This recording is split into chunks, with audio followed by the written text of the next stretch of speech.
Have you ever started a game and thought, why am I even playing this? Maybe the controls felt clunky, the story confusing, or the gameplay frustrating. You almost quit, but then something clicked. Today I'm sharing great games you'll absolutely hate at first, but end up loving by the end.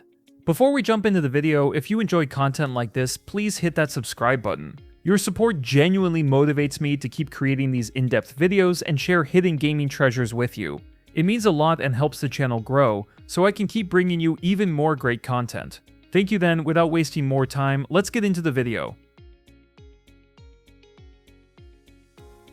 Celest starts tough. Its cute pixel art and mountain theme draw you in, but the difficulty hits fast. You'll die often, sometimes dozens of times in one chapter, making you question if it's fun or just cruel. Early on, you face relentless challenges that feel more punishing than enjoyable, testing your patience with every attempt. The controls are simple: jump, dash, and climb, but the game demands precise timing. The dash only recharges when you touch the ground, forcing you to plan every move carefully. You watch Madeline die repeatedly and wonder why you keep playing. The levels throw obstacles that seem designed to frustrate you as you struggle to master the mechanics. The game shows your death count right on screen, constantly reminding you of your failures. By Chapter 3, hundreds of deaths pile up while new mechanics appear to challenge you further. The difficulty ramps quickly, demanding swift mastery of skills in complex punishing stages without much guidance. Eventually, muscle memory takes over. Around Chapter 4 or 5, the repeated deaths turn into learning moments. You start seeing patterns and clearing tough sections in fewer tries. Your movements become fluid, the challenge feels fair, and even missed collectibles become goals. By the summit, the death count is a mark of progress, and you're eager to tackle even harder challenges for fun.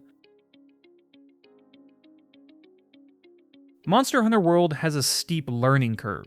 You start the game eager to hunt giant monsters, but get stuck in a long tutorial that teaches a lot but leaves you confused. The game throws 14 weapon types at you, each with complex moves, expecting you to pick and learn on your own.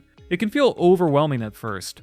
Your first hunt is frustrating. You try the greatsword, but its slow attacks let the monster escape easily. Then you switch to dual blades, swinging wildly with little effect. After wasting potions and seeing the monster run away multiple times, you begin doubting if the fight was worth it, or if you even hurt the creature. The game doesn't explain its many systems well. You juggle weapon sharpness, elemental weaknesses, armor skills, meal buffs, and traps, mostly from confusing text boxes.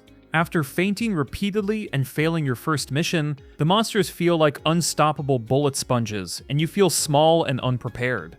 Gathering materials and managing items before hunts feels more like homework than fun. But after several hunts, something clicks. You learn monster patterns and timing, dodging attacks with skill. Your chosen weapon starts to feel natural, not just button mashing. Preparation becomes a ritual, crafting armor, researching weaknesses, and planning gear. Hunting with friends adds teamwork and excitement. The game turns from frustration into an absorbing challenge that pulls you in for hundreds of hours. Disco Elysium begins by making you hate yourself. You wake up in a trashed hostel room with a terrible hangover and no memory of who you are. Your own brain insults you through many internal voices. Instead of an exciting detective game, you spend minutes struggling with simple tasks like getting your tie down from a ceiling fan, then fail a perception check, and end up punching yourself. The game is mostly reading long texts filled with deep philosophical talks about politics, economics, and existential dread. Simple actions trigger lengthy monologues, and conversations often spiral into political debates about communism or fascism. There is no combat or traditional gameplay, only reading and dice rolls that often make your detective look ridiculous. The experience feels like digging through endless walls of words. Your character works against you. Skills argue and sabotage your efforts. Your primal instincts push you towards strange behaviors, your logic struggles, and your empathy makes you emotional over trivial things. While trying to solve a murder, you debate whether you are an art cop or a sorry cop. Character builds let you shape traits, but all seem designed to cause different, often humiliating failures and internal conflicts. Slowly, the game's brilliance emerges. The long conversations build a rich, layered world where every character shows real depth. Political discussions reveal allegories about real ideologies and human struggles. Your damaged detective's amnesia offers a chance for rebirth. Embarrassing failures turn into touching moments. The mystery shifts from just who killed someone to understanding this broken world and yourself, leaving you emotionally moved and eager to replay with different choices. XCOM 2 begins by telling you that you lost the first game, regardless of your actual outcome. The story sets Earth as being conquered by aliens, and you now lead the resistance from a stolen alien ship. Early missions seem simple until your soldier misses easy shots, and enemies flank your squad, killing soldiers instantly. XCOM is brutal with permanent death and a game that feels like it cheats against you. The strategic side is intense. You juggle building your base, researching tech, crafting gear, scanning for missions, connecting with resistance groups, gathering supplies, and recruiting soldiers. Every choice is tough because resources are scarce. You want to improve your weapons and expand your network, but you lack intel and power. The game also pressures you with an ominous Avatar project countdown with unclear ways to stop it. Mission timers are frustrating. They force you to rush, pushing you to charge enemies instead of carefully clearing them. This rush often leads to triggering multiple enemy groups and losing your squad quickly. Autosaves can lock you into disasters, making each mission feel high stakes. Soldiers are fragile and loss is painful, especially after investing in their unique stories and promotions. Save scumming becomes common as you struggle against tough, sometimes unfair enemy tactics. Eventually you learn the rules and tactics. 95% of shots miss sometimes, so you always plan backups. You learn to avoid activating many enemies at once, use grenades to destroy cover, and master mission timers. The strategy of managing resources and priorities clicks. Losing veterans becomes part of the story, creating drama. You grow skilled, play harder modes, and finally enjoy the deep, challenging, and rewarding experience XCOM 2 offers. Hollow Knight throws you into a decaying underground kingdom without any guidance. You play as a tiny bug with a weak nail, wandering dark tunnels with no map or goals. You die to the first boss, a false knight, and lose all your money. To get it back, you must return to your death spot and defeat your shade, but dying again means losing that money forever. The map system is frustrating. After exploring carefully, you realize you have no idea how to get back, because there is no map at first. You must find a cartographer in each area who sells an incomplete map. Even then, you need to buy a separate item to see your position, and the map updates only when you rest at a bench. You often get lost, backtrack, and get killed by surprise enemies. Combat feels slow and unfair, your nail has short reach, and enemies hit hard with tough timing. Early bosses like Hornet and the Mantis Lords are fast and complex, crushing you repeatedly. You lose lots of geo and think about quitting because the game feels like a hard Dark Souls Metroidvania. Progress is slow as you find locked doors and strong enemies in your way without knowing where to go. Gradually the game opens up as you find abilities like dash and wall climb. Platforming becomes smooth and you can dodge and read boss patterns better. Victory feels rewarding after persistent tries. You learn to love the expanding map, explore landmarks, and uncover secrets. Combat becomes rhythmic and fun, boss battles thrilling, and the story of Hallownest rich and tragic. The tough start turns into a masterpiece you recommend despite its brutal beginning. Dark Souls starts by letting you create a character and watch a confusing cutscene about fire and hollows. Then it drops you into a tutorial with a giant demon meant to defeat you. The game teaches its first lesson: you're going to die a lot and the world won't care. You fight hollow soldiers, then face the demon again, only to be crushed because you're supposed to run past it, a fact the game never tells you. At Firelink Shrine, there's no guidance, no quest log or markers. You try the nearby graveyard, but skeletons kill you instantly. Then you explore New Londo Ruins, where ghost enemies can't be harmed and kill you easily. The real path is up a cliff near a well, but you must figure this out yourself, exploring and dying until you find the right way by chance. Combat is slow and punishing. Attacks take time, dodging feels heavy, and enemies can stunlock you to death. Souls which serve as currency and experience are lost when you die and vanish if you die again before reclaiming them. Enemies attack from unexpected places, making the game harsh and tense, designed to wear you down and keep you on edge with constant danger. Around Anor Londo, the game changes. You learn enemy patterns and improve reflexes, parrying and dodging with skill. The world design reveals itself as connected with shortcuts, looping back to important locations, easing navigation. Boss fights become manageable as you understand their moves. You help others in co-op and discover deep lore. Starting New Game Plus, you master challenges, speedrun, and fully embrace the game's tough, rewarding nature. Rainbow Six Siege throws you into a tactical shooter where you die instantly without knowing why. You start excited, pick a random operator without understanding them, and get headshotted through walls you didn't know were breakable. You then watch the rest of the round as a drone, confused and frustrated. This happens repeatedly, making you feel like a spectator rather than a player.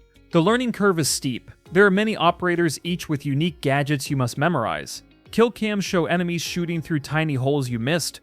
Defenders reinforce walls with traps, but you place barbed wire randomly. Your team yells at you for mistakes, but the game never explains which walls matter or why.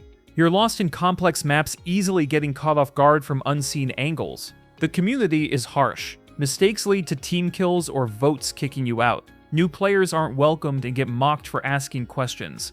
Operators are locked behind grind or paywalls, so you start with basics while veterans have every gadget. This feels unfair, creating a knowledge gap and limiting your options, even though it isn't true pay to win. After many hours, things click. You learn map layouts, predict enemy moves, and get your first real kill. You master your main operators and gadgets. Use strategy and coordinate with teammates. Map knowledge becomes your weapon, and teamwork feels rewarding. The deep metagame unfolds as you climb ranks, improving your skills and loving this tactical shooter that values skill and communication over reflexes. Death Stranding begins with a long cutscene showing Norman Reedus crying, a baby in a bottle, and strange ghost monsters called beached things. You play as a delivery man moving packages across a ruined America. You're not a hero or fighter, just a postman walking through empty landscapes. The first hours are slow and frustrating as you watch your character stumble over rocks, wondering why you spent $60. Movement is difficult and clumsy. Sam trips over small things, falls carrying cargo, and you must hold buttons to keep him balanced. You plan routes carefully across rough terrain, avoiding rivers and climbing mountains with equipment. Despite having tools, every step feels risky and slow, making travel tedious and frustrating more than fun. Beach Thing encounters are stealth sections where you crawl slowly to avoid detection. If caught, you fight giant creatures using grenades made from your own blood. These parts interrupt your deliveries with a slow pace and tension, adding little excitement. The story is confusing, full of strange names and long, complex talks about mysterious concepts that don't always make sense. After unlocking better gear, travel becomes easier and more fun. You build zip lines and roads with help from other players, connecting America bit by bit. The game's online system shines as you cooperate in directly improving routes together. The story's themes about connection and rebuilding feel meaningful, and the slow walking turns into a rewarding experience. Over time, Death Stranding becomes a deep, emotional journey about human connection.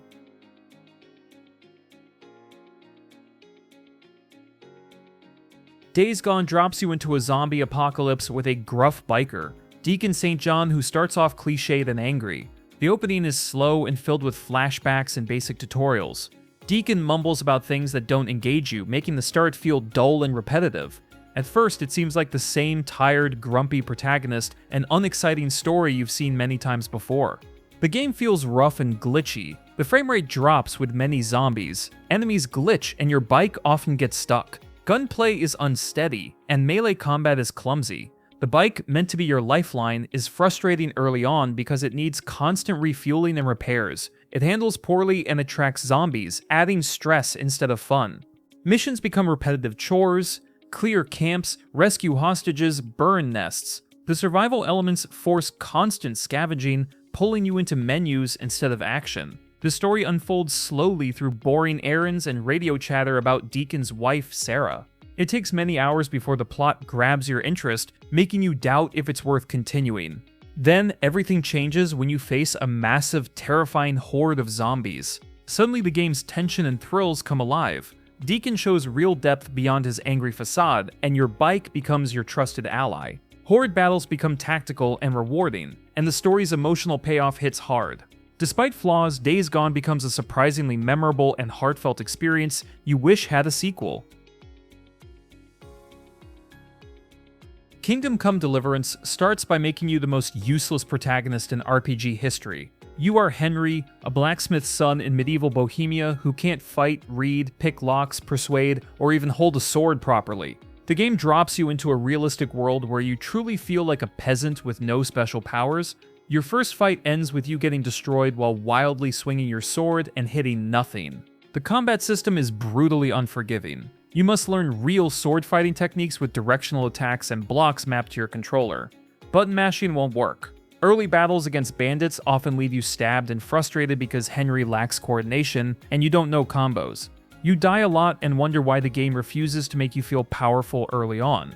Saving progress is punishing. You can only save by sleeping, reaching checkpoints, or drinking expensive savior schnapps. Losing progress after dying feels frustrating rather than immersive. You constantly spend money on saving and feel paranoid about dying to random ambushes. Survival mechanics add to this stress, hunger, tiredness, and dirtiness, affect your stats and interactions, making the game a tedious but realistic challenge. Quests are confusing and easy to fail, NPCs give vague directions without markers, and missing a meeting can ruin the quest. Investigations often get blocked if you ask questions in the wrong order. The game never holds your hand or lets you reload conversations. Choices have lasting effects, and you often realize too late that you messed up a questline. The world is harsh but deeply authentic, based on real 15th century Bohemia with accurate settings and mature, complex stories. As you grow, everything changes. Training with Captain Bernard teaches you combos and tactics. Combat becomes a strategic dance where you read enemy moves and land precise strikes. You gain real skill and confidence. Your character advances from a helpless peasant to a capable warrior felt in every gameplay moment. The game rewards patience with a rich, immersive medieval world worth returning to again and again.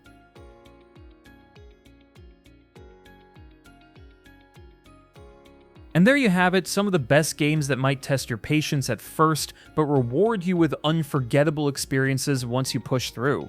These titles prove that sometimes the greatest games aren't love at first sight, they're the ones that grow on you over time. If you enjoyed this video, don't forget to like, share, and subscribe for more gaming content, and tell us in the comments which game did you hate at first but ended up loving. Thanks for watching, and I'll see you in the next one.